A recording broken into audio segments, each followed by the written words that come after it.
9, 8, 7, 6, 5, 4, 3, 2, 1, 0. Women's Wrestling Talk, the #1 women's wrestling network on the planet.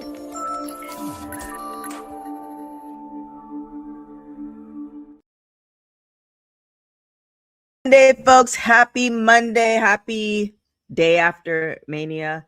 I hope y'all are doing well. TK Trinidad here after a long week in Vegas. I am still tired, y'all, but we can get in. There's so much to talk about.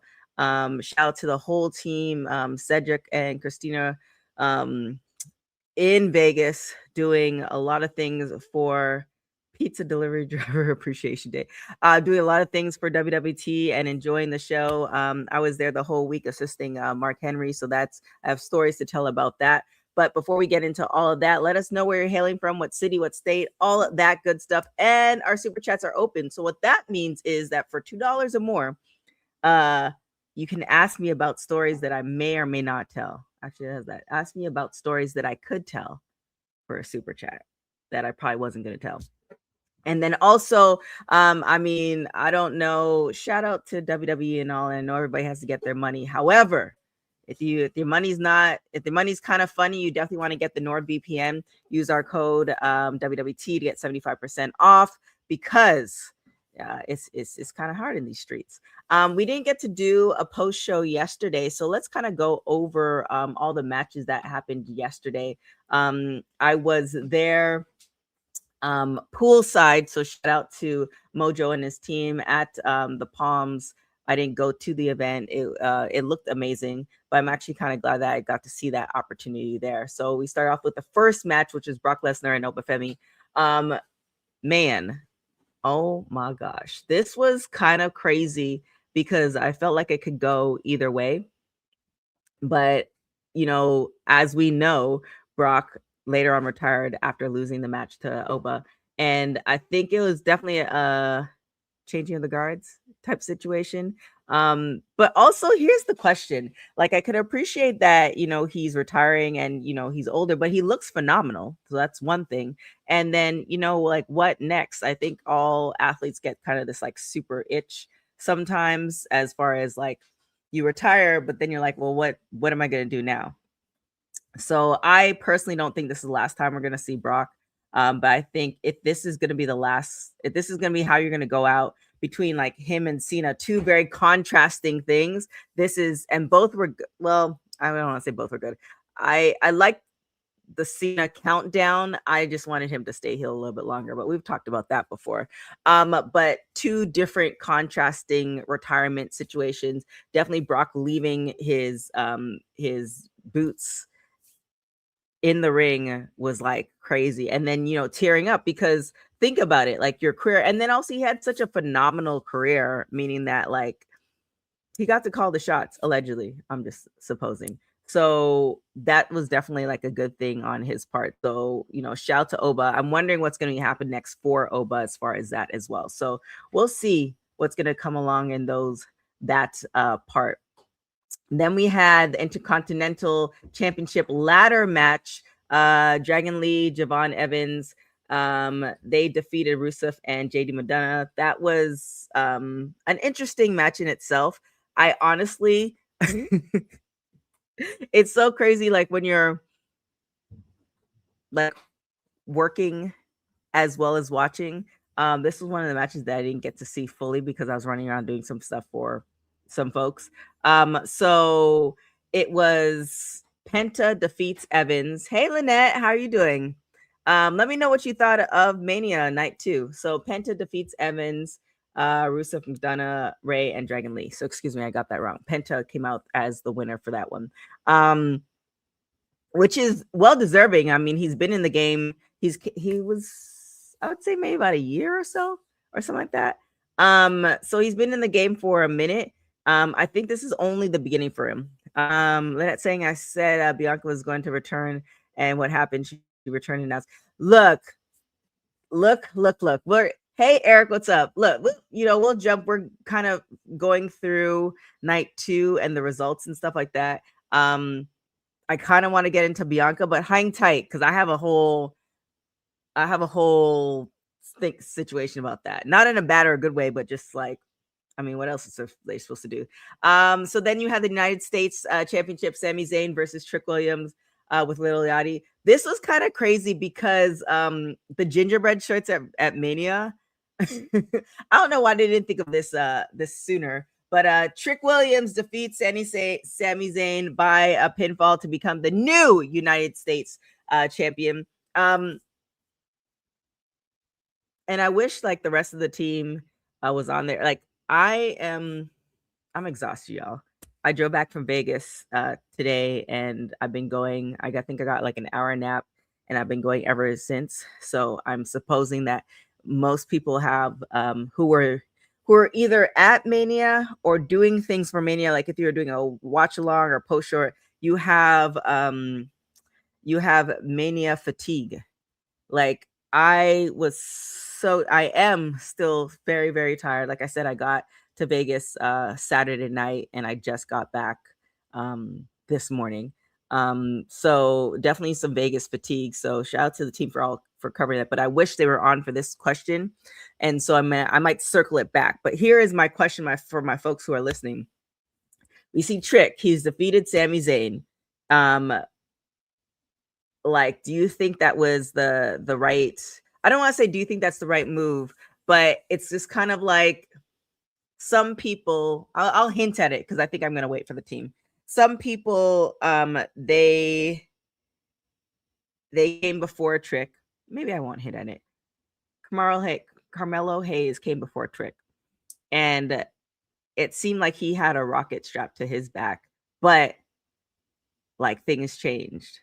And then you have Trick, who came and I don't know if it was a combination of like his whole look and everything is just a whole they're doing memes and people are dressing up as him. I don't know if there's necessarily know that a lot of people are dressing up as Mello. So that's one thing, marketability. So I'm really wondering what happened, meaning that Carmelo came, he had a little bit of a a rise, and then it kind of like they're kind of looking for a place for him, which is, I don't know, it's perplexing.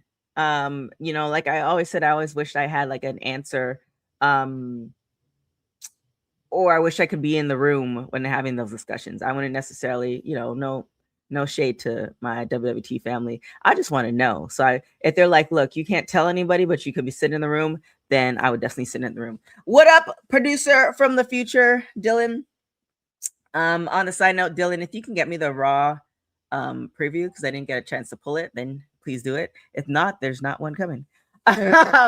So yeah, my thing is with Mello, meaning that he came before Trick, and it seemed like there was a rocket strapped to his back, and then it kind of cooled off. And now Trick's here, and it doesn't seem like his rocket's going to cool off anytime soon. And I think it's one, marketability.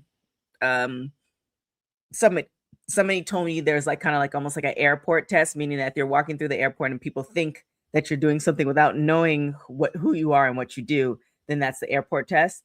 I think Mello still has that too, or not still. I think Mello has that too. If they both were walking through an airport, people would look at both of them. So I'm just curious as to, what's happening with that and what's the game plan. Lynette saying, what up, Neil? Lynette saying they did the same thing with the women's United States Championship. Well, Julia, she came on the first day and then she qualified for the money bag. See, I think with Julia and Stephanie Vaquer came after, and maybe I just answered my question, or Lynette, you helped me answer the question. The audience just connected with, Cousin Ron. Why does it say Neil? What up, Cousin Ron? Or does it say Nell? Okay, I'm wearing glasses. I can't even read it properly. That's how tired I am. Maybe the audience chose who to. It's like but then you have Nick Khan saying he doesn't listen to the audience. I don't know. So there's a lot of thoughts happening here. So one theory is that the audience gravitated towards Stephanie versus Julia, and then and the other thing is the audience gravitated towards Trick versus Mello, meaning that the audience is buying more merch, meaning that they see more marketability there, meaning that there's more money. That's one theory. Or it's a locker room thing and it just didn't work out. With that being said, what did work out was Mara, I don't know where the music is. So name and he appears. I believe it said.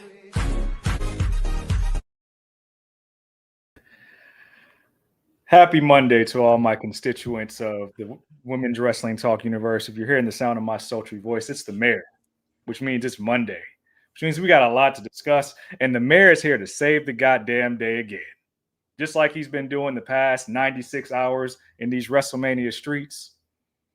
So if you want something to know about WrestleMania, look no further, because your boy was ground level both nights. Both. Before we get into that, I feel like I haven't seen the councilman in a minute. The councilman's in the building as well.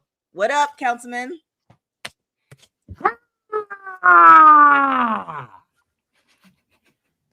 Oh, it's a great day to be the councilman after a good WrestleMania.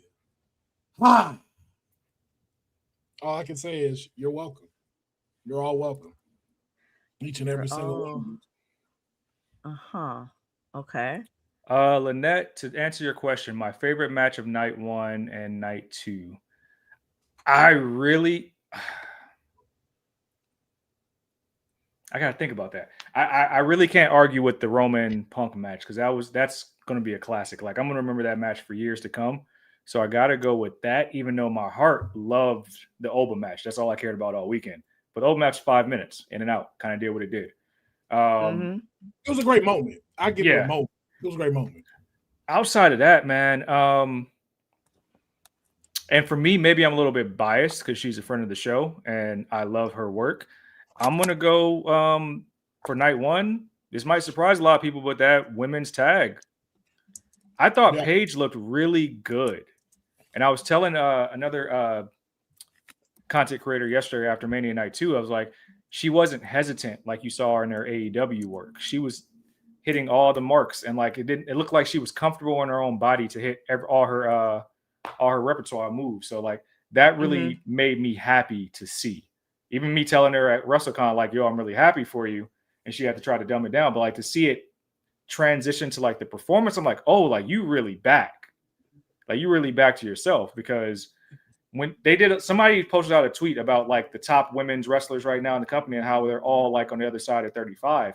Paige ain't even 34 yet. She won't be 34 till later this year. So she was still wrestling with that genesis of the 4 horsewomen. And then she's still young. Like she's still young. So I'm just happy she gets to kind of like again, throwing it back to her movie, she gets to like write her own story again. She gets to like revise that chapter. Once again, welcome. You're welcome. Well, thank you, Councilman, and please welcome. I'll say it. Yes. All right, but of all people, drop the kayfabe back. I am definitely giving myself credit as a part of her return. I'm definitely gonna take that and be like, I was a part of that story. I don't care what nobody's saying.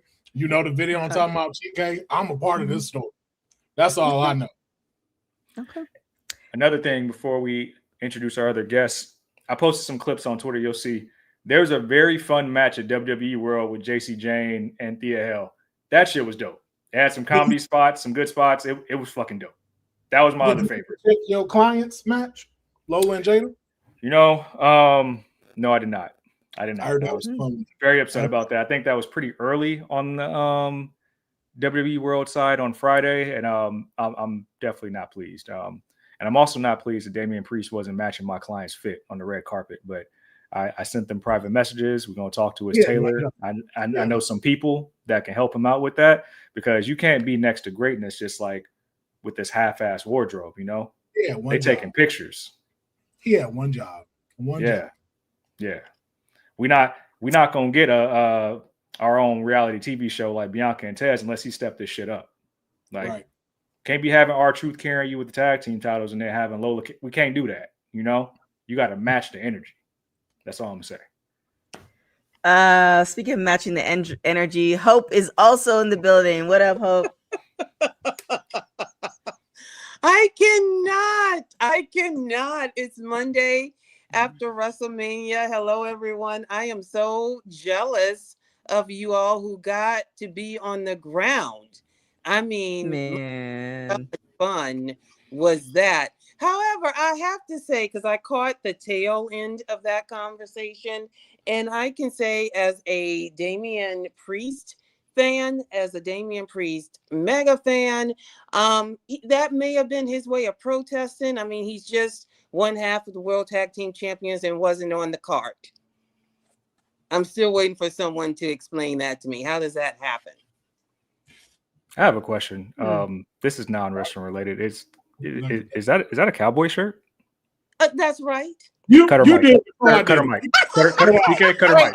Thank you. Cut her mic. I was like, dang it, Hope, but I liked you. I knew something was wrong with her. As soon as I saw this shirt, I knew it was gonna reveal itself soon. wow. Cowboy fans for life. Cowboys out of here, man. I didn't have a choice growing up in my household between my dad and my best friend growing up. I had no choice. And it's kind of stuck. Hey. You always got a choice. You always got a choice. TK, I'm gonna need our HR to start vetting these people a little bit better. And you like tilt your camera like this so it just show this part. Like just for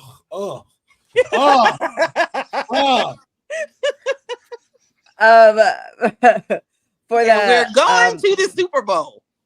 Oh boy. I don't know what year that's going to be, but we're going to the Super Bowl. That part. So I was just kind of going through the matches from yesterday because we didn't have a post show. So I'm on the Finn Balor versus Dominic Mysterio match. So what did you guys?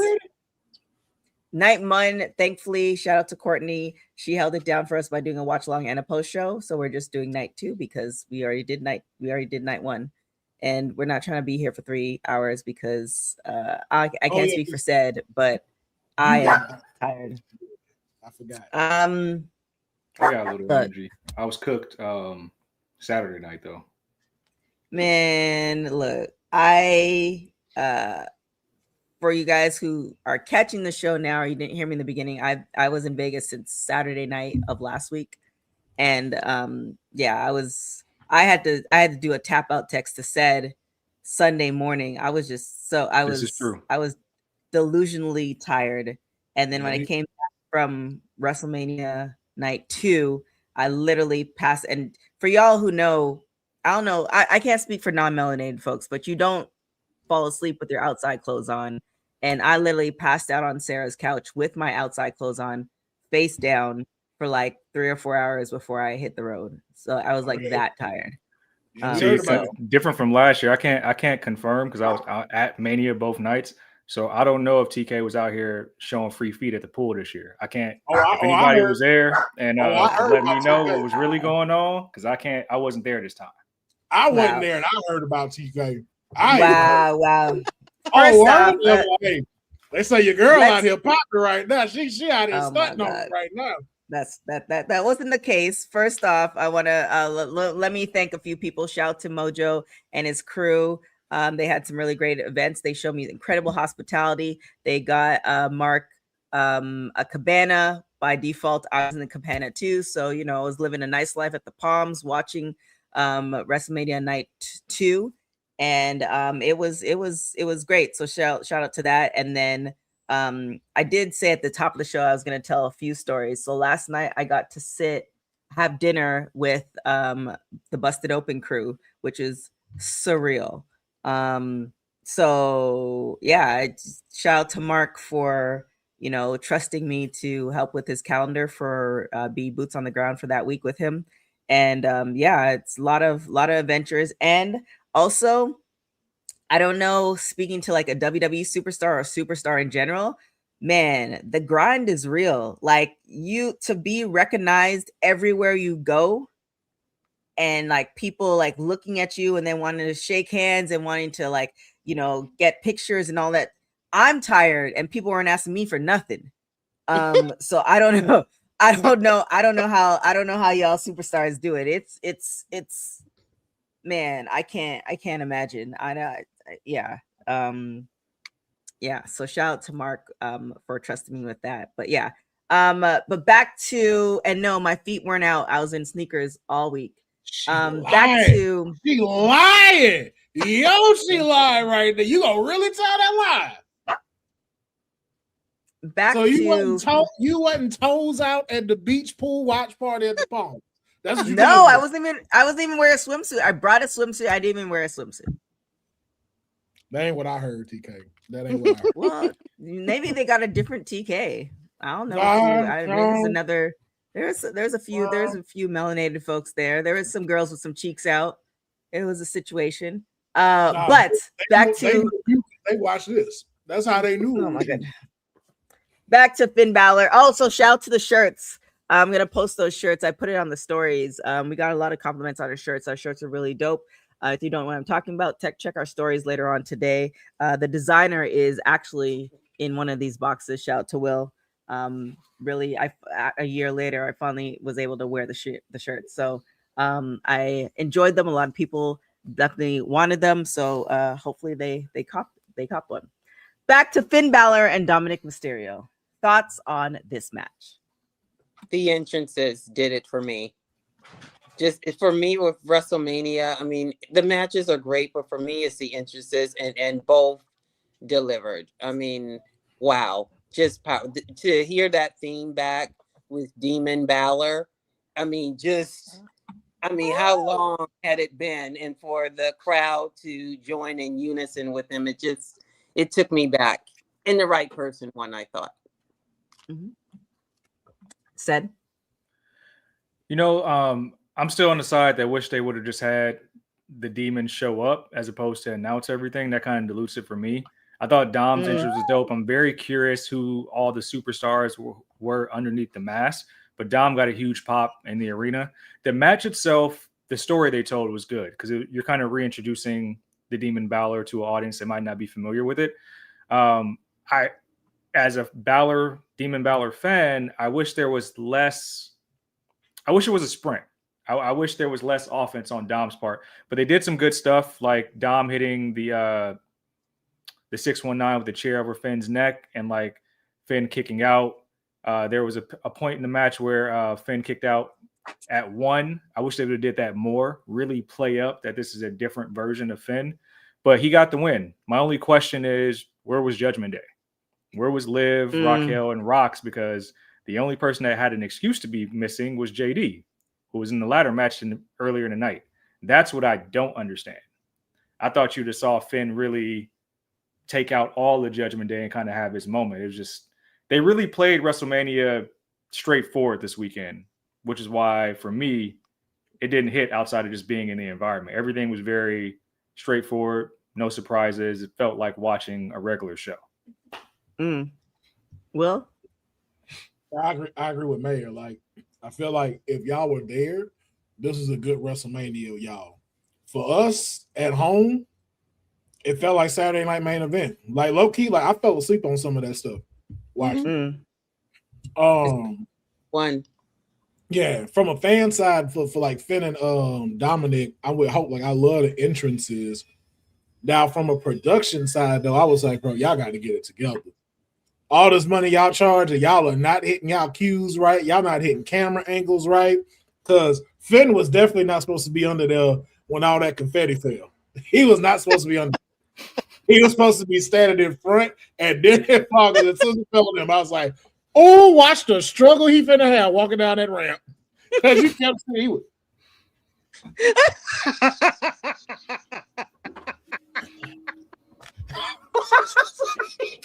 He couldn't even do the thing no more. He was like, you know what? Hold the stick up. Hold the stick up. Somebody get these streamers off me. All that had me laughing. But the match checked off all the boxes. Like it was like how Mayor said, it told a good story, but it is like, where do you go from here? I know they tried to spin like Dom needs to do it on his own type thing, like kind of like on the last couple of Raws, but I don't think that kind of translated over. And then it was like, what day of? It's like, oh, it's a street fight now. It's like, y'all could have been had that going. Like, why wasn't it a street fight in the place? And so thoughts on Jade and Rhea? Trash. Oh, okay. Because the result? Okay. I was about to say, because the match was dope. No, match was dope. You can make argument that that's Jade's best match. And what I'm mad about is that Jade hit a one-winged angel in the match. Where was the pop? Where was the pop when that happened? I'm like, yo, that's a Kenny Omega move. Nah, you know what it is. You know what it is. Just say it. You know what it is. Yeah, I know what it is. People what is it? People want to hate Jade for just because she's confident and black. Yeah. I get it. I mean, she came out to booze in the arena, which is stupid. I also don't like that she entered. I have a problem when your champion enters first. I don't like that. That happened a few times I didn't like that this weekend. Yeah. So it kind of diluted Jade's appearance and entrance for me when she's entering her first Mania as champion. They should have made that more of a big deal. So if you pay attention to all like the things and the politicking backstage, and it's like it seems like Rhea just got her way. If you want to read into those things, which sucks because like it should have made Jade look like an even bigger star, especially on the heels of Bianca not being back for a while now. We don't know when Naomi's going to come back. That's the big three. What are we doing? I think she'll still orbit around the title. I'm so sick of Rio. Like I'm happy that Io had her moment, but like the Rio stuff has to stop. All you sickos at TKO with your fetishes needs to stop. Io is better than this. She should not be relegated to this fuck shit. Like I'm tired of it. And it's like this. It was a meaningless pop. Rhea got her moment. She'll be on SmackDown now, so it's like, all right. I just got to see how it plays out. But the match itself was dope. Is Rhea the next Charlotte Flair as far as titles, like eventually? I don't think anybody will get there. No. I don't think so. You don't think so? Nah, this was more money. Like even answer Lynette, like, do you blame Triple H? Nah, this was purely like TKO. Like, well, this is what I'm saying. That's Charlotte. All the time, if you remember Charlotte in her collecting belts or collecting titles, it's like the women's division would be kind of weird. And then it's like, all right, well, let's call back Charlotte. And I feel like that's what I mean. I feel like Rhea is going to be the next Charlotte. Like when Charlotte, and y'all don't get on me. Charlotte, don't come for me. I'm not saying you're retiring anytime soon. I'm just saying that I see Rhea being in that place where it's like she'll get some time off, but they need like a energy lift into the women's division. Because I honestly feel like WWE is kind of going back to the Vince McMahon era, and that's a whole nother discussion. They'll insert Rhea. I see Rhea like getting multiple titles as her, provided she's, she stays injury free and she's not out for long periods of time. I see her getting more than her fair share of titles. Maybe not as many as Charlotte when Charlotte finally does decide to retire, but close to it. Because if you think there's some women that have 1, 2, or no titles, and then Charlotte with so I feel like Rhea's gonna be that girl. Yeah, but I think they see Charlotte with like a dozen or 14. They realize that I feel like they realize they can't have people eclipse like 10 and stuff like that because now it's so close to John, and now you're trying to say like, are you going to pull that trigger and have Charlotte break John? Because if you're going to do it, you got to do it within the next 5 years. No, they're gonna do it to break Flair. Like it wouldn't be John, it'd be Flair for her to do it. So that way her dad and her can have that moment, or tie with him. It's either one of those. But I don't think Rhea will have it like that. I see her maybe hitting like a Roman stride where it's like 7 or 8 time women's champion, just because Charlotte got a lot of that when everything was transforming now around women and they were the center. And her rivalry with her other horsewomen made that go back and forth. I don't see TKO or WWE going with the back and forth for the title, like the hot potato title, like they did during that time. So I think we do see Rhea's gonna have like these extensive reigns where we hit like 300 to 400 days, then we take it off of her, let her go get a rest and see if anybody can draw us in ticket sales. And then when we start getting close to Mania, if we can't, hey, let's crack the emergency glass. So she's going to become more Seth Rollins than she will Charlotte. Okay, I'll take that. Because I don't see her as like, oh, like it's y'all shoving her down our throats too much. It's like, I get it. She's the money. Jade ain't selling tickets, but we know why Jade ain't selling tickets. That's the other conversation that really got to be had, because why will y'all not purchase tickets to see a black woman as WWE champion if she's not putting on the princess act like Bianca has to? And keyword, I said Prince too. Yeah, but let's also be on like the it's not a dirty secret. We're in America, and in America, the majority is non-melanated. I mean, yeah, you can speak that it's, you know, other colors than non-melanated, but it's not Black folks, right? So yes, I personally want to see the Naomis, the Biancas, the Jades, and like I'm gonna cheer for them all the time, but they resonate with me. So like we want these things, but it's no different than somebody who's non-melanated that resonates. It's almost kind of like a preference. I don't like it, but I also don't own WWE. You know what I'm saying? So it's like there's some temperament where it's like, yes, it could air on this, and I don't agree with people sending Jade, you know, nasty messages because it's wrestling, y'all. It's not that deep. It's not that deep. Like if you don't like her, then just don't buy her merch or change the channel when she comes on. There's so many minor things. There's so many smaller things, because if you don't like it, you just don't like it. That's your thing. But you don't have to send her DMs and say the N-word and do all these other like it's unnecessary. So, but on the flip side, yeah, it's like where Black women are right now on so many different levels beyond wrestling, it's a very weird space. And I don't want to get political, but it's just like if you talk to different people in different specs of you know, the entertainment space, the engineering space, we're in a weird space right now. And so what we're experiencing is what's showing up in the world or in America right now. So you know, TKO is going to go where the money is.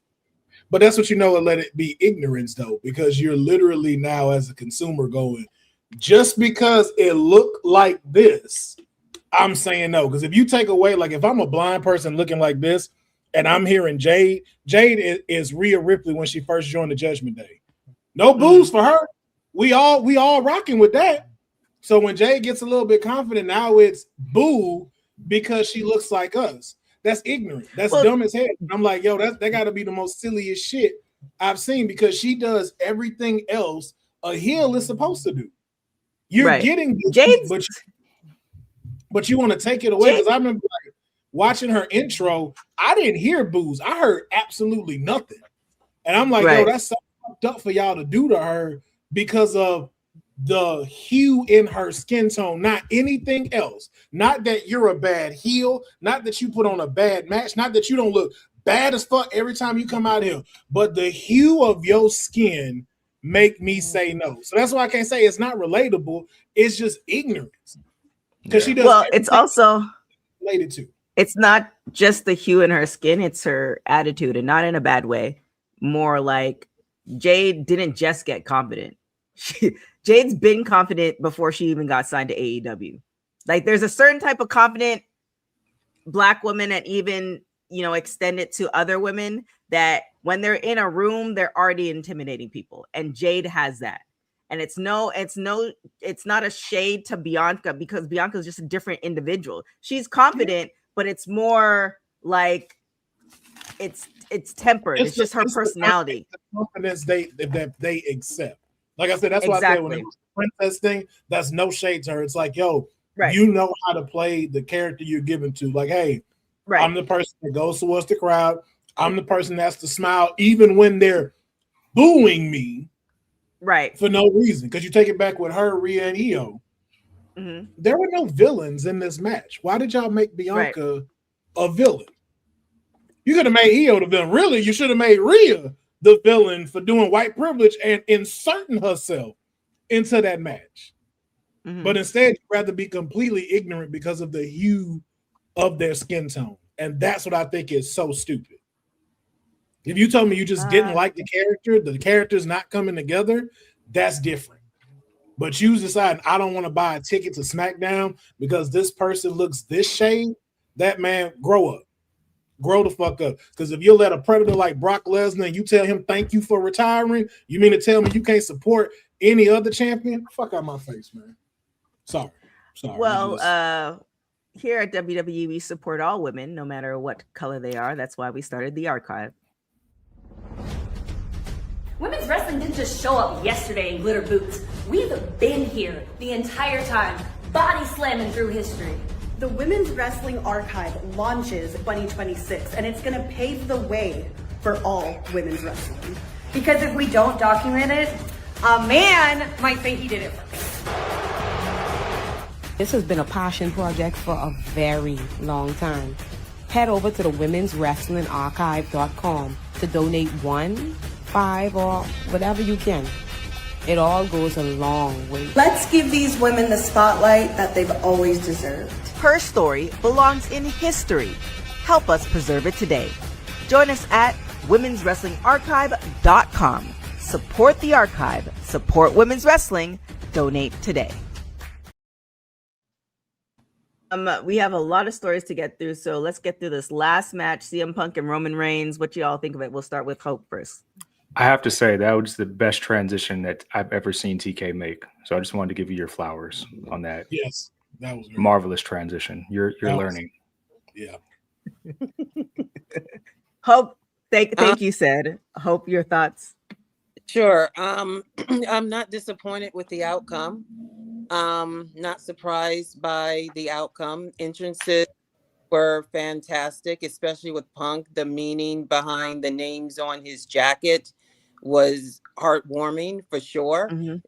Also a clue to me, yeah, he's not gonna get it, because my initial concern, the only concern I had about Roman was that he would be part-time. In the condition the company is in, will the fans really want a part-time champion? Which makes me wonder if, our comments from Friday didn't get back to him, because I noticed he said on the post show, no part-time here, I'm here through the summer. Will? This is definitely one of the matches where they told where we was talking crap and they was like, okay, we're gonna show y'all. They definitely shut me up. I was like, hey, I kept saying this should not be a main event match with these promos. They was like, all right, you wait till this match starts. That's how you end the WrestleMania. Now I will say that whole match, that's how Stephanie and Liv's match should have went. With the intensity they set everything up for, that's how they match should have been, lengthwise and everything. But no notes for the main event. That's all I can say. No notes. And Tribal Chief is back on top. CM Punk go put Ben Gay and Icy Hot on his knees. And I'm gonna smoke that Larry pack. Mayor? In a weekend that saw us really tracking the time of every match, I don't know how long this match went. It might have been the longest of the weekend, but it delivered on every cylinder. It's easily the match of the weekend, easily will be one of the greatest Mania matches of all time. And it just played up on like just pure hatred. It didn't need anything. It was the antithesis of Saturday night with the celebrity involvement. They said, hey, we just going to put on a great match with each other. Punk tributing the names on his jacket, throwing it back to his Ring of Honor days. I didn't think we would ever see that in WWE. And then I don't know what they did between the co-main and the main, but they gave Roman a different camera. Like he was, I don't know if that's like 20K or whatever, but he had a crisper camera coming to the ring to really like emphasize everything. And I thought apparently it was like a red camera or something. I was talking to somebody. His name is Ryan. He used to be on Busted Open, a great journalist. And I was talking to him, and he said apparently it's like a red cam that they used in like UFC like 20 years ago. It's kind of like there's definitely like almost like a gaming. First off, sorry to cut you off, and I know y'all can get me on this. Roman Reigns was fine as Like, I don't know if he had stopped eating bread for 6 months. I don't know what he did, but it was all tight and glistening. He needed The some cocoa butter. cheekbones I'll was send you poking. some. Right. It was like, Man's okay, like you definition was saw stupid. Yeah. So, It's shout out okay to for you to whoever's say dietitian. it's okay. Well, for I you already to know say. y'all gonna circle back on this anyway, so I'm willing. I'm Oh no, falling on the no. sword. Believe me, if Roman took my mama home last night, I've been like, hey, pops, that's it. That's it. I'd have just. I can't. You saw what it looked like when he came out, pops. I'm sorry. We know who else acknowledging him tonight. That man came in with a whole different aura, yo. Like I was like, yo, this dude, yo, I don't know who, I don't know. I was like, yo, were y'all just saving all the production for his entrance? Like, did y'all Man, other stuff up just to make sure this was right? I have it on It good was- authority, Dylan. Me and TK had a bunch of conversations in the weekend. I don't know how this came up, but I have it on good authority that TK likes the Usos. I have it on good authority. This was like that's not even new. her I'm exact part words. I'm part of the family. What are you talking about? That's cool. I just said what I said. So Yeah. unfortunately for my audience that the mayor was very busy these past 4 days. I didn't get to do For the Love of TK. But it's still Man, an we didn't ongoing get- thing. And if you have the Pacific Islander influence, hit me up. I might have a gift for you. I might have some stuff. But no, the match is dope. I like that we leaned into a lot of possible double turns without really doing it this weekend. Punk doing the low blow, snatching the Ulafala. That was UFC light heavyweight champion Carlos Oberg last night. He snatched the Ulafala off, trying to go for a spear. And I like that they just told storytelling in the ring, which you don't really get in WWE a lot anymore. And they told the story of just hatred. And Punk losing didn't look bad. It's like, hey, Roman was the better man tonight, and now you reset tonight. And I thought that's what you needed for a main event. No surprises, no run-ins. And I think if you look at the past decade, there was a time where the WWE leaned on not just veterans, but leaned on legends and surprises, things like that. I think they were just trying to showcase, hey, we can put on a dope product with just our roster for our audience. And Mania Night 2 delivered. They saw what night 1 happened. They was like, hey, let's not do that. Let's not bring nobody out during that match. Let them two just go. All right. Before I think y'all are gonna stay on. I don't know if you answered my question, but if you are, there's a couple things I definitely do want to talk about. Bianca Belair says she's pregnant, and I feel like one, and I'm saying this very jokingly because I know how babies are made. But what took you all so long? You've been out for so long. You should have made it happen. Like, it was one of those things where it's just like we all knew. Rushing their intercourse, like what if they just wanted to enjoy it for a while? Like also from what was heard was that her finger had already been fixed and it was a plan for her to come back. Then she found out she was pregnant. That's what took the longest. And then also to what Mayor said, why y'all leave that young lady alone? Let that lady look. That lady has given us a whole bunch of moments. Right. We love the ESC. If y'all don't let that girl go put her feet up in it, TK over here. What you doing? I want her to. I'm just like, what took you so long? But I'm happy for her. You, Dion, honey, every time we do predictions, they be like, "Ooh, this is when Bianca Belair coming back." If y'all don't let that lady get her some rest, Will, you remember I've been saying she was pregnant for a while now. I was like, TK been called that. She been called that. Yeah, she been calling that. Like now is the perfect time. So no, I'm not rushing their intercourse based off the reality show, based off of thankfully where women are right now in wrestling, that they can go and come back, and based off of where we are as far as working out and all the things. Like, this seemed like the moment for her to take that. As far as storylines, we have Naomi. Like, when they both come back, and obviously they're not going to come back together. Naomi hopefully sooner, but we never know. when there's already set in storylines for them. So now was the perfect time for her to get pregnant. And it was just kind of like, and then you can come back. It's not like Awesome Kong where she's like, yeah, it's that's it. And then you have the whole thing that Charlotte said as far as women who are in their 40s and stuff like that. Like, that's not the end of their career. Like, there's so many opportunities now. So it's just kind of like, damn, y'all home. Let's make it happen. So and Montez ain't doing nothing. So what else was he gonna do? I'm just a little Hunter. sour. We might not see the EST until 2028. That's okay. That's okay though. You want to know why?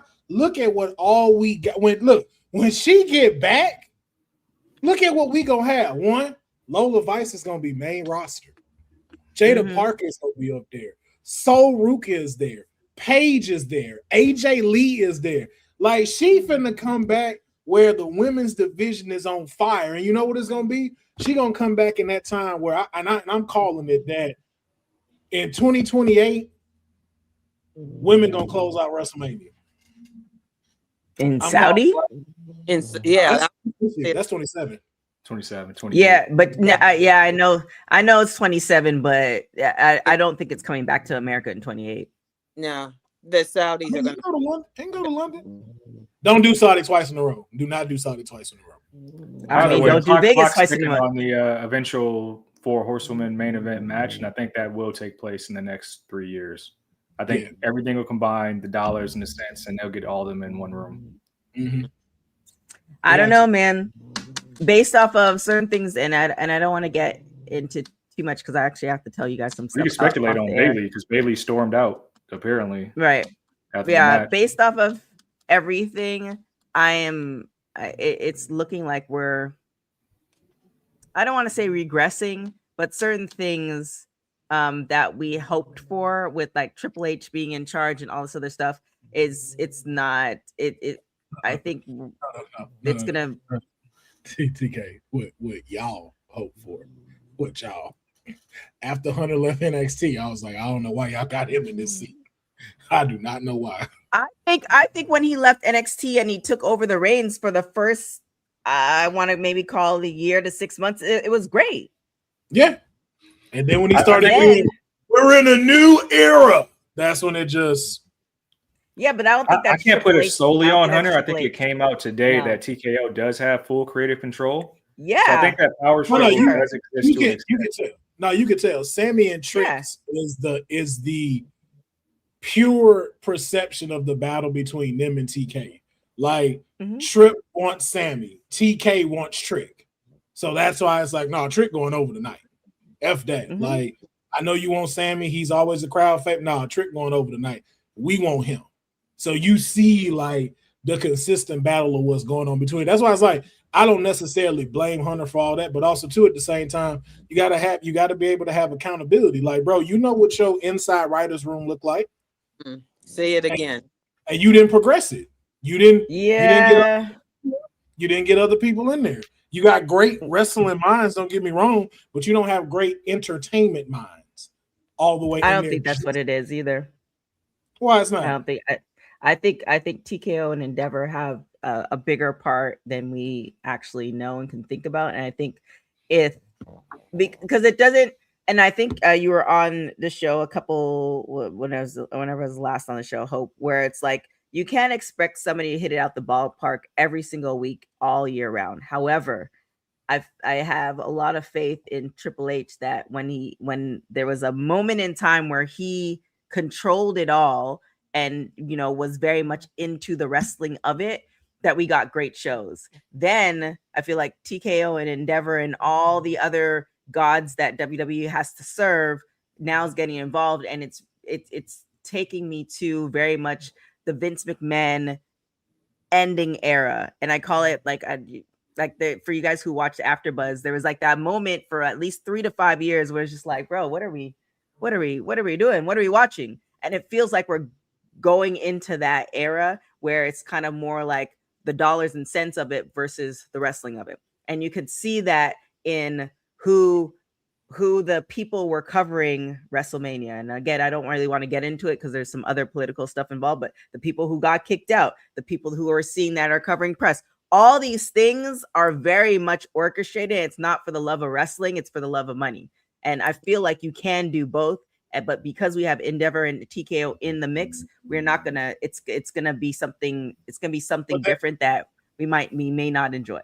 Just to piggyback off that, I just seeing around me, because I was on the floor and that near like the celebs, influencers, a lot of influencers there, not just on the floor level, but in the stands too. They probably invited a lot of people to the show. And I think we're in an era of it's not organic. I'll put it that way. That's why the wrestling product is what it is, where you have so many ads and things to help draw your attention span to something else. They were really pushing something called WWE Club. Don't know what it is. But at WWE World, John Cena was promoting it, gave a kid a ticket upgrade, and was saying, hey, you don't want to miss out on WWE Club. Just another way to get your money. But it seems like we're in an era of manufacturing the moment in the ring and on the outside of the ring.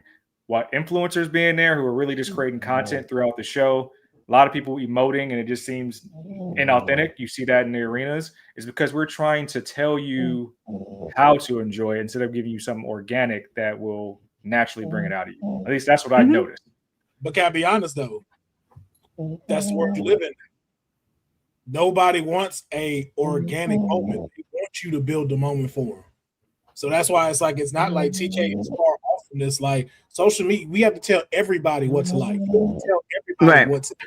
You have to tell all of these people what to do now. Most people will not go watch a movie unless they know everything that's going to happen in this movie. I need every cameo and surprise that's happened before I give you $20 to go see this movie. That's the world we live in now. And again, to bring it back to Triple H, that is your responsibility to pivot and understand that and be able to find that middle ground. And that's what I think that Vince didn't have the capability of doing. And now we're seeing Hunter. Like that's something like you've mentioned, TK, knowing how to speak the dollar amount. So if you don't know how to talk, I think that's where the frustration is with Triple H. I feel like he does want to find the middle ground with balancing wrestling and the money, but again, when you have bosses on top of bosses, like you can only do so much. I think he has power, but he doesn't have all that power that we're attributing it to.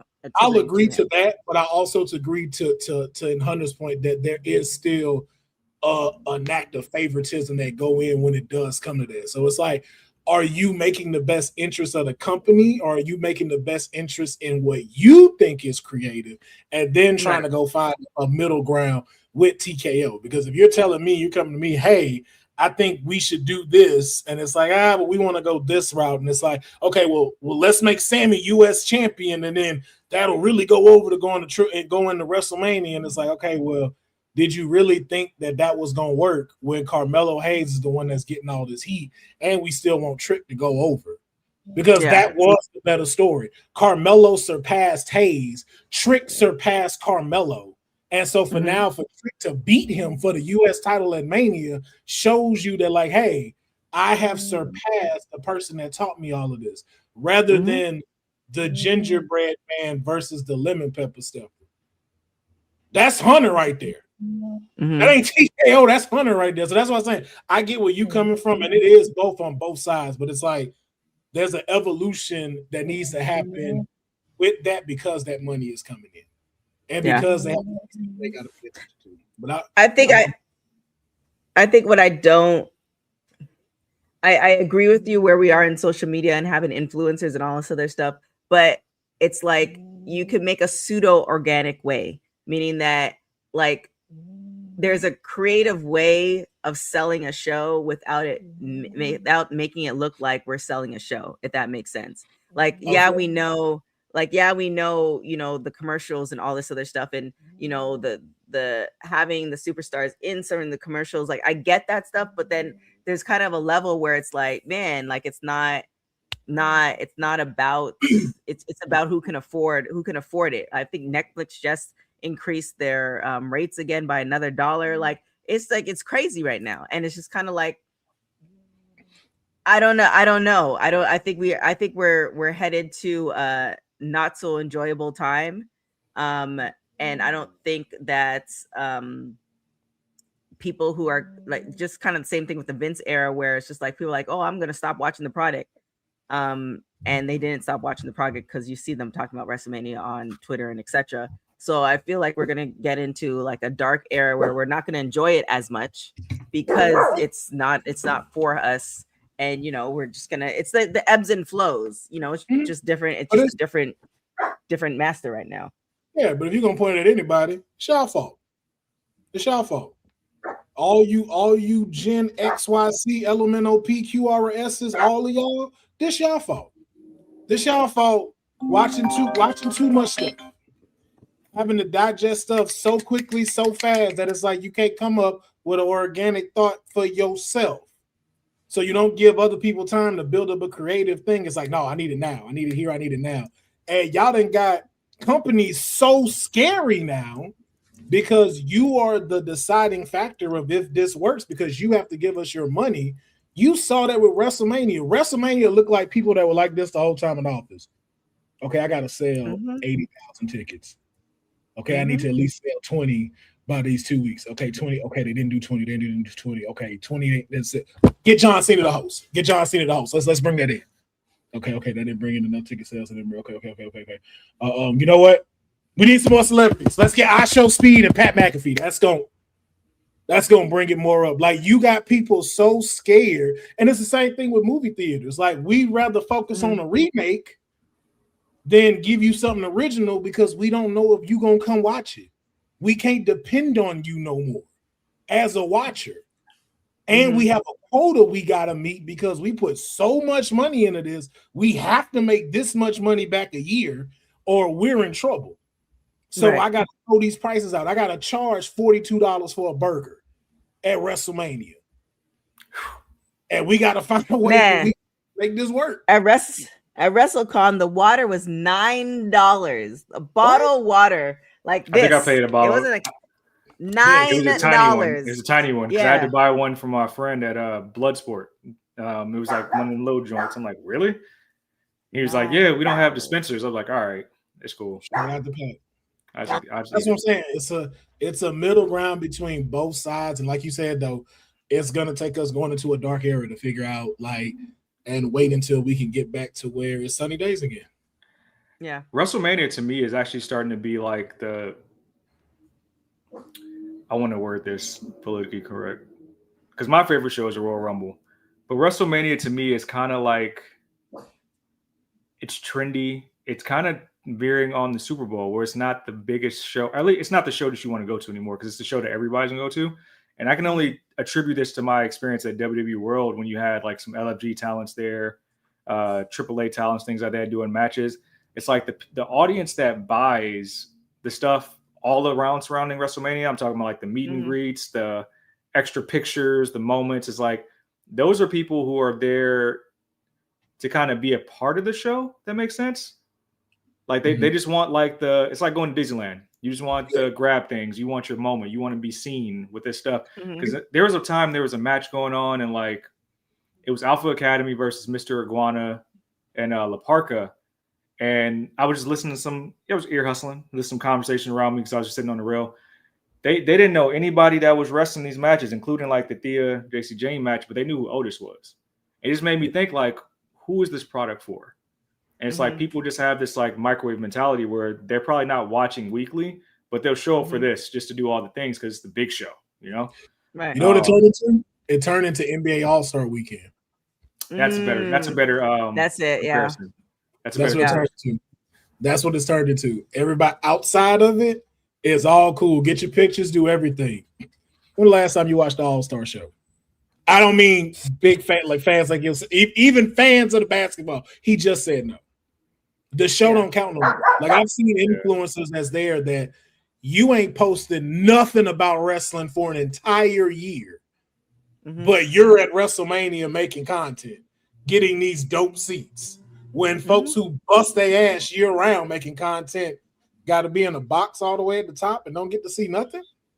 Crazy how we set this up. But on the flip side too, like, you know, being in the press for WrestleMania and then being poolside with and I get what what I stepped into is something that I lucked out into because not everybody has the opportunity. But being poolside, watching WrestleMania, and even the people are.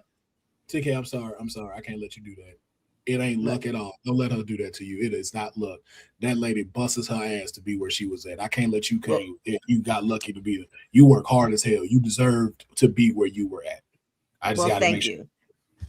I didn't crave to see WrestleMania. If I were offered tickets to watch WrestleMania in the stadium versus sitting and chilling with a bunch of wrestlers and Mark and hearing, because I just soak things up, I'd pick that. Yeah. Because it's more genuine. It's not, like it's a weird feeling. And I think being there for the full week and seeing all the things that, like, you could literally just not even get tickets to WrestleMania and still get in 6 or 7 shows. Like from Wednesday to pretty much, I think the last show was like Sarah had a show Saturday night. She had a wrestling show Saturday night. So it's just kind of like you could watch as much wrestling and then still watch WrestleMania using the VPN, like at the comfort of your hotel. Like I feel like that's what it's becoming. And I think WWE needs to be very careful that they might, because it's coming to the point that you want to watch. I personally like watching the wrestling shows from home because you get to hear the commentary. You're at the comfort of your own home. Like you're not spending, $200. That's not even the ticket. By the time you transportation and parking or transportation and Uber, you're already $150, $200 in the hole. Yo, you know how much they was charging at Cosm to go watch WrestleMania? Yeah. $350 a day to go watch it at Cosm. And Cosm's a great experience. I mean, once you eat your food and all that, the food's kind of expensive and the drinks, but not for me to go sit in the dome and not and watch it basically virtually. Like, nah. Yeah. Not relaxed. People around you. Like, can I sit right here? Is anybody sitting? Like, no. For $350? No. It's better to watch it at home. Yeah, it's spectacle. Yeah. I asked you guys something in the private chat. I gotta run. Are y'all gonna continue without me? Or are we wrapping it up? Let me know. Wrap it up. Damn, you had to out us like that on the air? Okay. I could have. Well, you guys, I put in, said and Will, if you guys want to continue, there's more than enough stories. I can go another 30 minutes about why my client Roxanne Perez, Obafemi, and Tiffany Stratton are the MVPs of this weekend. Like I can go on for hours talking about my clients. It's up to y'all because I can share more firsthand experience about some of the indie shows if anybody wants to know in the chat. I definitely want you to talk about Bloodsport if possible. So if you guys can go another 30, I'd appreciate it. Hope if you got to run, no worries. Give your social media real quick. M60621. All right, there it is. For y'all too, I still need to post a lot of stuff on both my account and WWT. And said we'll kind of talk about his experience. Dylan wants people to say what you expect from Raw tonight so we can, do the stuff. Oh, yeah, I didn't pull it. If you guys want to pull it, I didn't see it. I was been checking the WWE website. Only thing we know about Raw is that WrestleMania Fallout, as well as a Roman Reigns appearance, as noted from last night in the post show. So it's the craziest show of the year. It's Raw after Mania. So what do you guys expect to happen tonight? Or do you guys have a prediction? I can't give a prediction. I need to be out. In the time she said that, she could have gave a prediction and peaced out. You could have just said Roman looking fine again. That was it. That was it, and then peaced out. Even the time she holding out, she could have just said like, "Hey, Roman looking fine again." And Oba's looking fine again. See, I knew it was the trap. Bye, y'all. Bye, y'all. All right, but as far as Raw, I think we're going to get. So what I've been noticing about Raw after Mania is there's not a lot of wrestling, which will probably follow the trends from this past weekend with WrestleMania. I think we'll get a Roman Reigns appearance, and I think we'll get a new challenger. I don't know who that will be, but if I had to put money on it, you know what? I say we get some interaction with Seth and Roman tonight. Why not?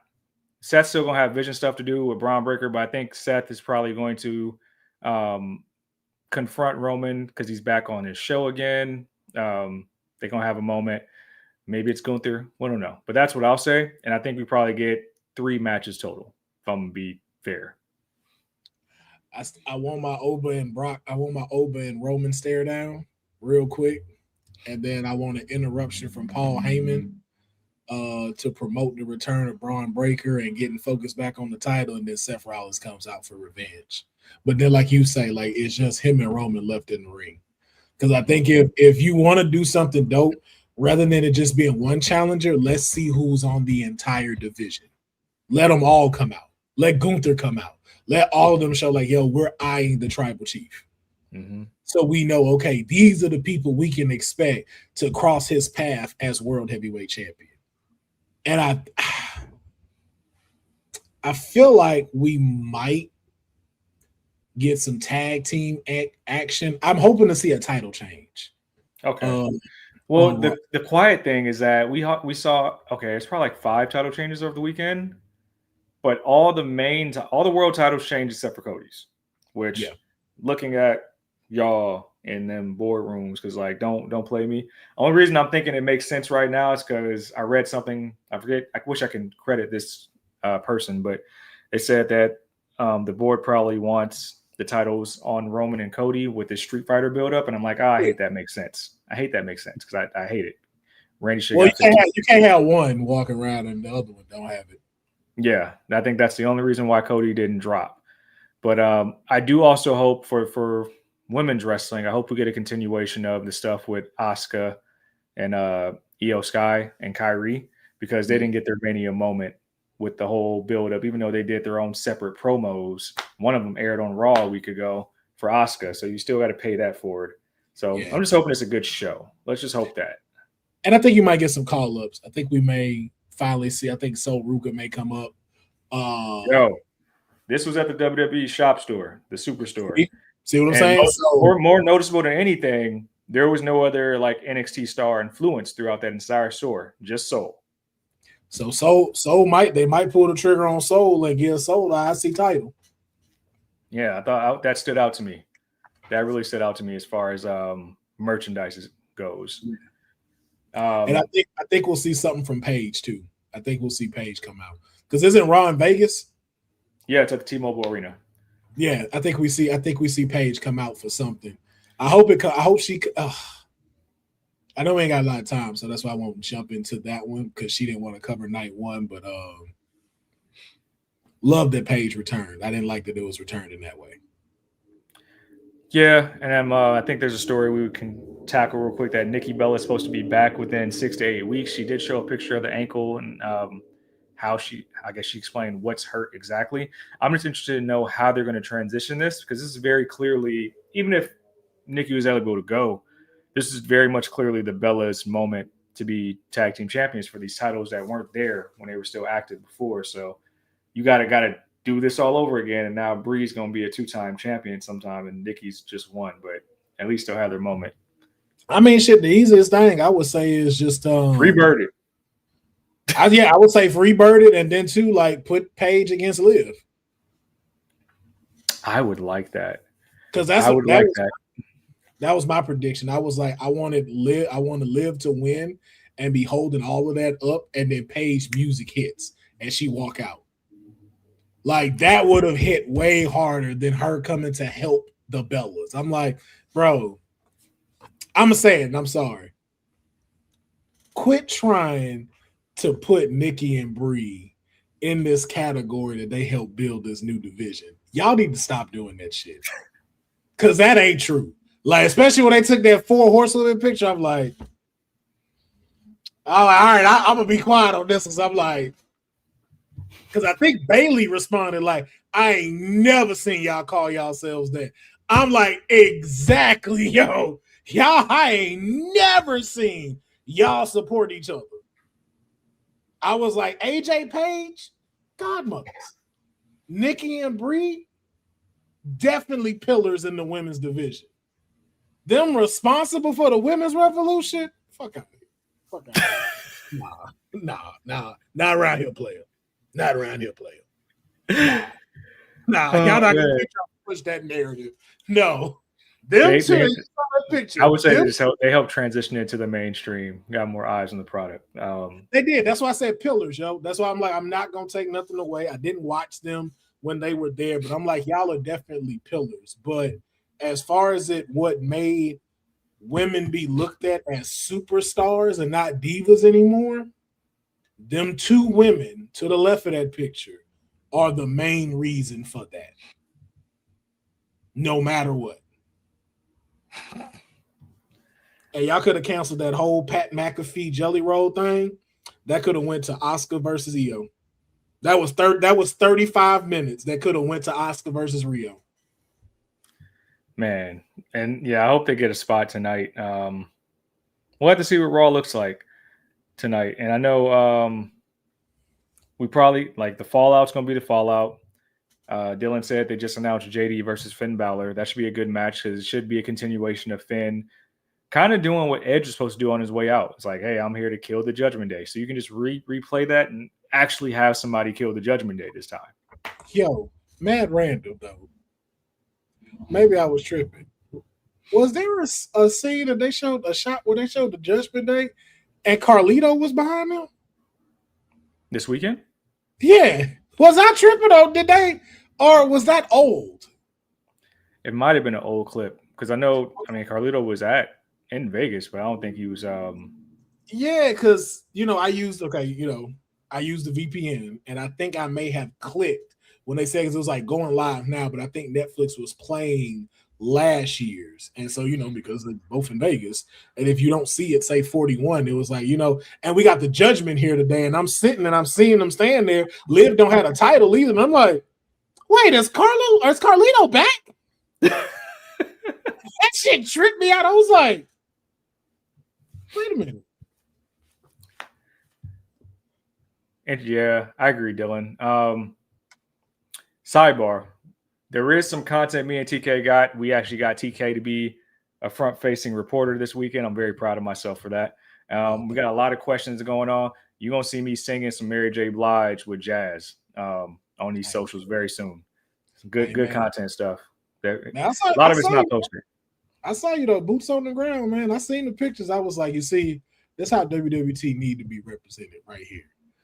My man, the mayor is over here talking with all the constituents, getting all the videos, getting all the photos. Like, that's what I was saying I liked about this WrestleMania outside the show itself was watching like all of y'all content creators wise be able to do the stuff that y'all was doing. That's why I'd even like mentioned on kayfabe, like, and even like in the story I put, like if you see content creators that do wrestling posting stuff, like yo, like it, share it, save it, like really get these people out because this is our Super Bowl.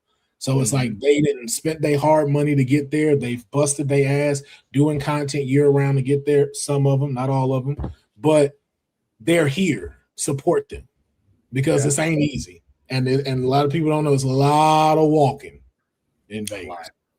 It's a lot of walking. I was hurting. Yeah, you're gonna definitely get your 2,000 orthopedic shoes and change the insoles. This is not a joke. I am 38. I was like, yo, all this standing, moving around. But let me ask you though, because that was one of the things I know we'll talk about on kayfabe. But we do it a little early, so the mayor is sometimes, occupied doing other mayoral things.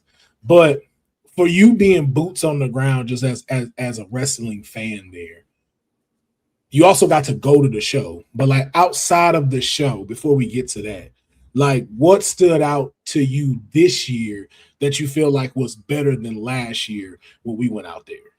Man, front of mind, you know how so the Superstore last year, it was in the center hall wing, which is more congested. They had the food court right there, but it was like you had to walk a long way just to get to the back where it was.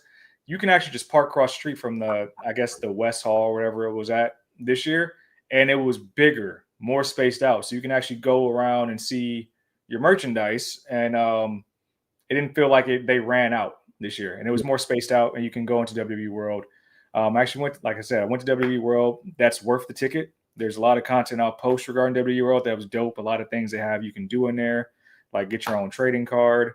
They had this box where you can talk to somebody in the box. I saw Kit Wilson and Maxine in the box, but you're talking to them live.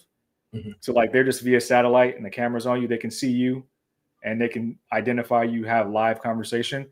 And I would say as far as the events, they were spaced out better.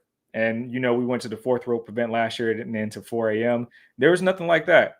I thought that there were some events I couldn't attend that coincided with others, but it was spaced out enough to where, hey, I can hit all the big names that I want to hit. So I got to see Hog. I got to go to Ladies Night. Went to Bloodsport.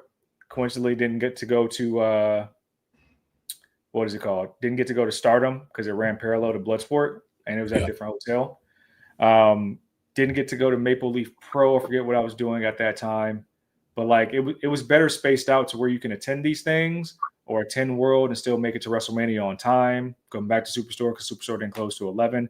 They learned from last year just having everything just cluster into each other and you know, made it easier. Not all that. There's a lot of walking, but it wasn't that bad.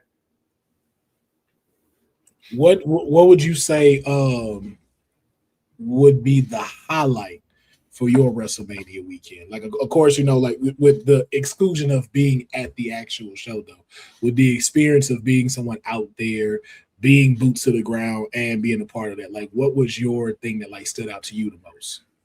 Man, well, favorite moments for you that you can talk about on here as well. Yeah, I definitely got there. I was going to tell TK earlier that D'Lo Brown gave me some advice. Some pickup game advice, and I could tell her it worked, and she would know exactly what I'm talking about. I would say just being, I mean, the favorite thing is just being on the floor at WrestleMania. That's an experience I think every wrestling fan should feel. I had great leg room, wasn't one of them tight confined areas, can walk to and fro back to like concessions and all that. It was perfect. It was like being at a football game. And then I was in the area where superstars couldn't actually go all the way to the back and wrestle, but great view. Got to see everything. Could walk close to the ring, take pictures next to it. It was dope. So I say that was my favorite part. Indie shows, I think compared to last year, not being like tired, I enjoyed all the indie shows. House of Glory, start to finish, dope. And despite the influence of TNA with some of these superstars getting pulled from matches, they still put on a great card. Charlie and Shotzi, banger of a match. Hardys versus the Good Brothers, and of course you had the House of Glory tag. I forget their name. They got considered as a third, just to kind of save face for both teams, so nobody had to take the pin. But them boys balled out in that match. That was crazy. Like if you go back and watch it on YouTube, I'm pretty sure you'll see. Great match overall. A lot of great other matches on the card that were dope. Kuro, who I got to meet at House of Glory. Great introductory match into Hog as well. Dylan already beat me to it. Shayna versus Natty. Bloodsport top to bottom. Like, I love seeing Zack Sabre Jr. wrestle. Timothy Thatcher versus Charlie Dempsey. Banger. Go watch it if you can. Go watch it if you can. But Shayna and Natty, the hatred, you talking about telling the story in the ring where Shayna's like, yeah, like, this is in my world. What you gonna do? Like, she tried to give her the Brazilian Jiu-Jitsu, like, hey, come meet me on the ground. Got her into the grabs, teased the sharpshooter, flipped her off. Natty got the upper hand, and Shayna said, hey, I'm just going to blow this whole shit up, and just jumped on her team outside the ring. Great match. I don't know how they did main event, and I'm sad to hear that Bloodsport might not be anymore, but experiencing my first and possibly last, that got me hyped because it was great. Just beautiful violence top to bottom. I got to see Pete Dunne be Pete Dunne at Bloodsport, and he had a banger of a match too. So, like, if you can find the clips online, I recommend that because these indie shows knew they had the ball out. I got to see Jazz referee the Ladies Night World Championship match with Jasmine Allure, Izzy, as well as La Rosa Negra. Great three-way match. Jazz did her thing in the match as well. Jasmine retained. Thunder had a great main event. Steph DeLander had her first, not her first match back, but her first Mania weekend match in a while at Ladies Night too. A lot of great moments, and just being able to navigate and see all of these moments, see all this great women's wrestling, all these promotions who are, I don't want to say thriving on the backs of WrestleMania, but you know, this is how they really make a lot of runway, you know, beautiful to see. even seeing like how people show love to people at WrestleCon in a respectful way, because we had some people who weren't respectful, but seeing the lines and seeing people all, you know, help these wrestlers make a living was great. Like Shotzi's line, dope, like hella long, and seeing that for her was amazing. And I'm talking about comparative to like other Hall of Famers like Mick Foley, like Zilla always pulls a big line, but like seeing Shotzi have a line that was like wrapped around, I was like, yo, that's so cool for her. So happy for her. Yeah, that's what I kept seeing, like social wise again, like being someone that's just here watching from the phone and the TV, like those were the things that were really like overshadowing wrestling feeds, was not the show itself, but like everyone else's shows. Like you said, like I kept seeing like Shotzi's like clips in the ladder match that she had. The same thing like with Hog, Fourth Rope, Bloodsport, even what it was, I think Karrion and Zilla had a match this week. Right, Natural Born Killers, yeah. Yeah, and like, but those were all the things that I was seeing in the forefront. Then you start to see WWE. So that's why I was even saying, like, you know, earlier, it seems like if you were there, your experience was fantastic, even if you didn't get to go to the show or shows. And then for yourself, you got to be on the floor. So it's like, hey, you rolled the dice. You got 3 cherries in a row. You hit the jackpot. You got to witness everything. But I like seeing that wrestling outside the big show got to come together and be able to really put on a spectacle, just like what everybody is supposedly supposed to be there for.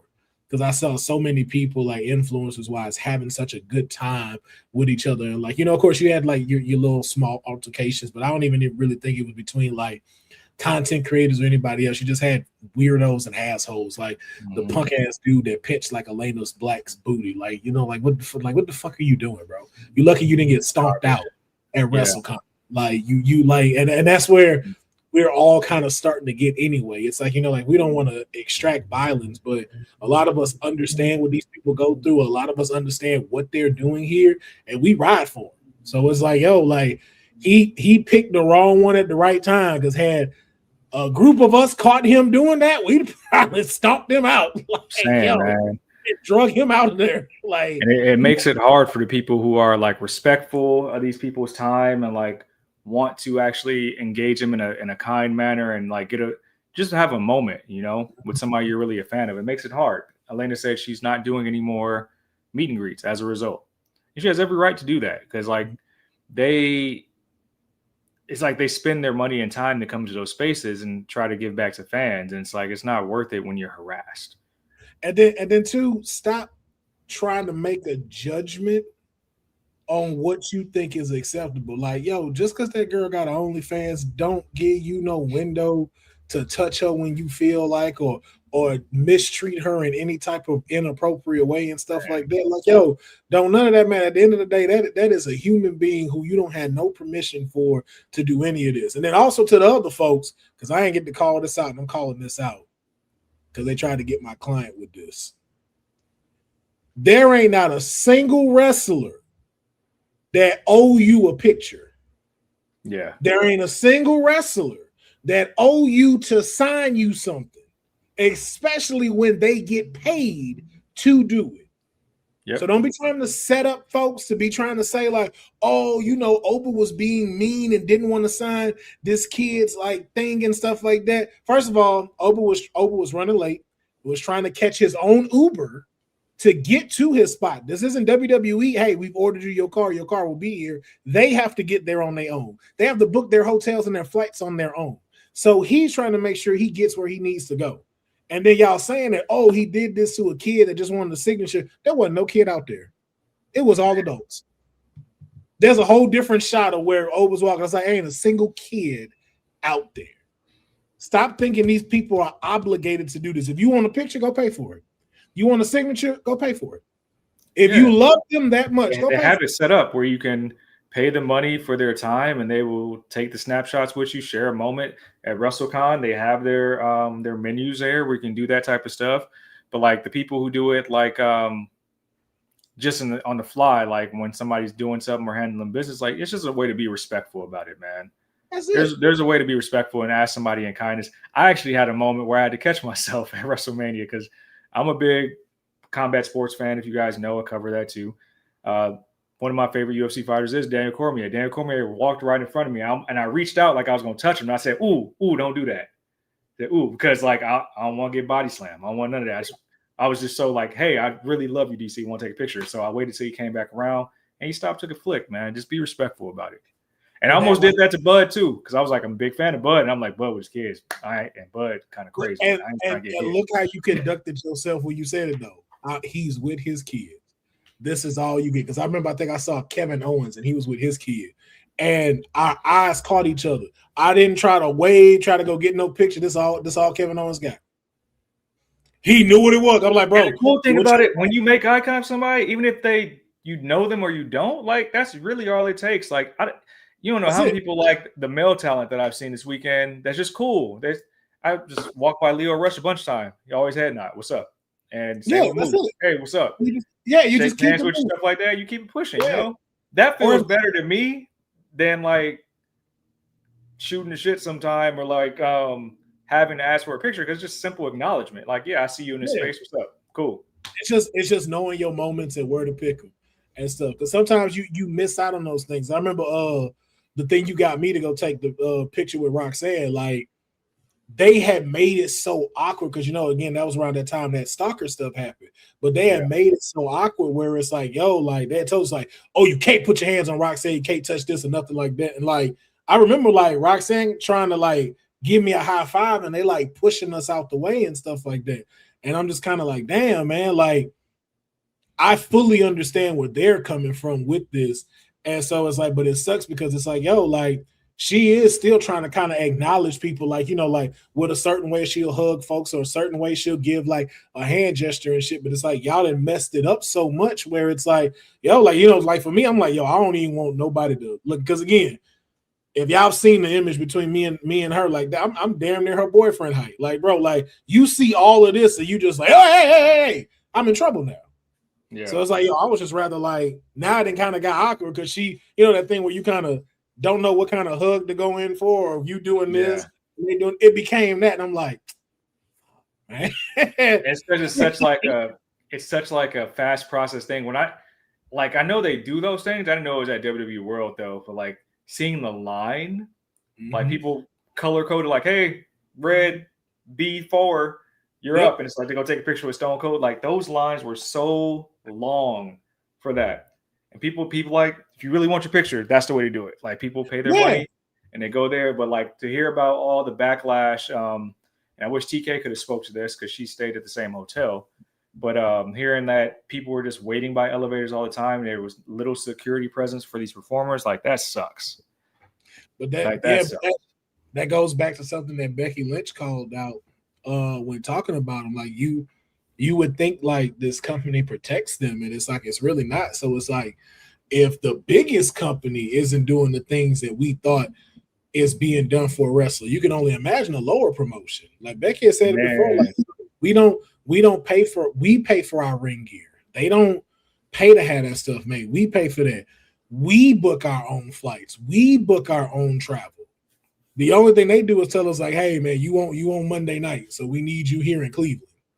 And that's why that's why everything is like so familial, just because these people protect each other in those spaces. So like, see the clip of Punk clearly just being a husband. Like there should be nothing wrong with how people felt he responded.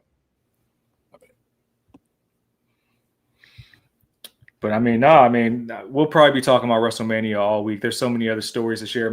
Maybe TK can convince me to write something about my experience because I didn't get to see all of Ladies' Nights, but it was dope. And I got to see, I want to say like 6 matches, even though they told me it was about to end. They squeezed like 6 matches in. It was dope. Yeah. I heard it was great. Like I didn't hear like, like you heard some of your politic things like TK said, but for the most part, it seemed like, yo, if you were out there, it was worth being out there this year, even if you didn't go to the show. Like it was totally worth being out there. But it's just like, hey, we just gotta continue to get like that.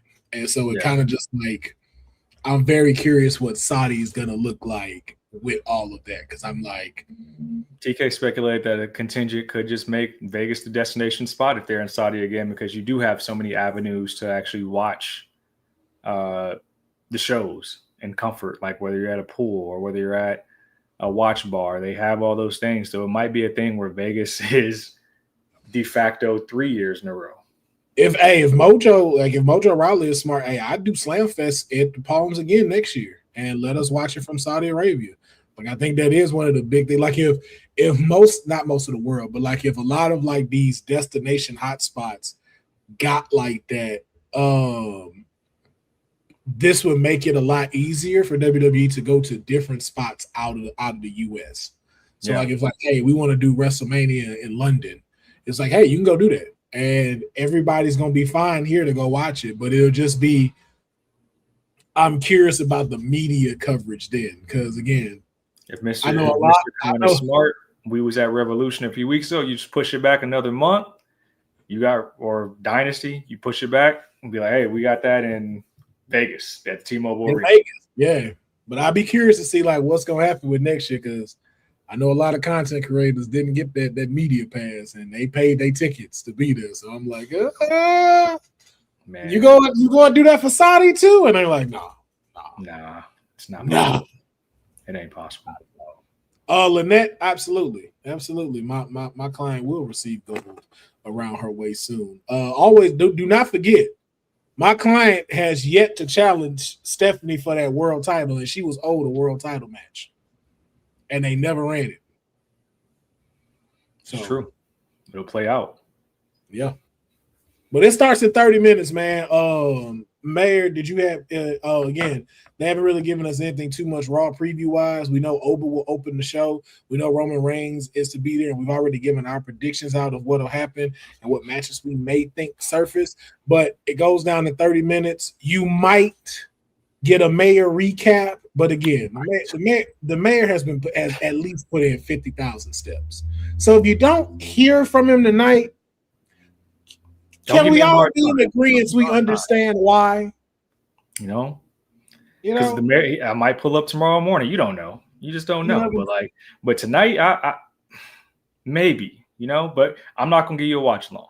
You got your watch along with NXT a few weeks ago, and like that was your gift for 2026. That don't happen too often. But I will say this, as we close, and I did tap in with the homie Scoofius. If you see my artwork in the back end right here, Booker T, Bianca Belair, I think we will start having more boots on the ground in LA County area at Baby Bro's Pizza. Got some good feedback on that from him. And we might start doing some PLE watch alongs there so you come kick it with everybody from the WWE family. And I will shout out Scoofius again, because he actually gave me this fine piece right here of Charlie, aka Dakota Kai, and Charlie was kind enough to sign it for me. So we're adding this to the Hall of Fame. If you ain't following them, check it out. I think TK says she's been wanting to get a self-portrait done. So hold her to that, to get that made by Scoofies. But tap in with him for all your pop culture, movie, video game artwork, of course, and the wrestling artwork. Scoofies on IG. Yes, indeed. Well, ladies and gentlemen, that is going to wrap this episode up of WWT Live. We appreciate each and every one of y'all checking in. Like we said, Monday Night Raw, the Raw After Mania is starting in 30 minutes. So get your popcorn ready. Make sure you're good. And be sure to check out Kayfabe this Thursday, because we're going to talk a lot about this stuff, including Lynette Bianca Belair. We talked about her earlier, so you have to catch it Thursday. But we're going to be talking about that night one, night two. We got a lot to talk about Thursday. But tonight, go enjoy Raw. Allow the mayor to have his vacation and put an ice pack on those knees and those ankles. Knees hurt. And let him get some rest, man. But we will check back in with y'all later this week. We appreciate each and every one of y'all tapping in, and we'll catch you later. Thanks for joining WWT. Don't forget to like us on all social media platforms at WW Talk Pod. Like and subscribe on all video and audio platforms, like yesterday, my G. And check out our website at www.talkpod.com. Thanks for watching Women's Wrestling Talk, the #1 women's wrestling network on the planet.